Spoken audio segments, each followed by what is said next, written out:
கிணறு பூதம் கிளம்புற மாதிரி ஆர்கே நகர் தொகுதியில மட்டும் 15,000 ஓட்டு நேற்று இன்னைக்கும் பாத்தீங்கன்னா ஏற்றி விட்டாங்க.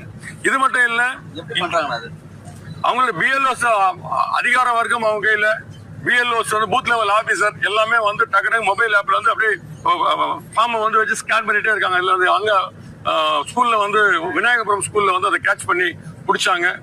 அதுக்கு அடுத்தது இங்க இந்த பிரைமரி சென்டர்ல ஜோன்ல இங்க இந்த மாதிரி ஆர்கே நகர் மட்டும் இல்ல, சென்னை முழுக்க இந்த கள்ளத்தனம் வந்து நடந்திருக்கு.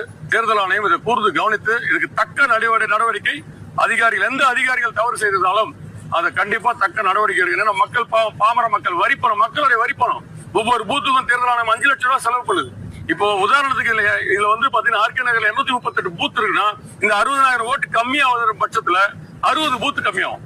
ஒரு பூத்துக்கு வந்து 5 லட்சம் அப்படின்னும் போது 60 பூத்துக்கு 3 கோடி ரூபாய். அப்ப தமிழ்நாடு முழுக்க இருக்கக்கூடிய 750 கோடி ரூபாய் எத்தனையோ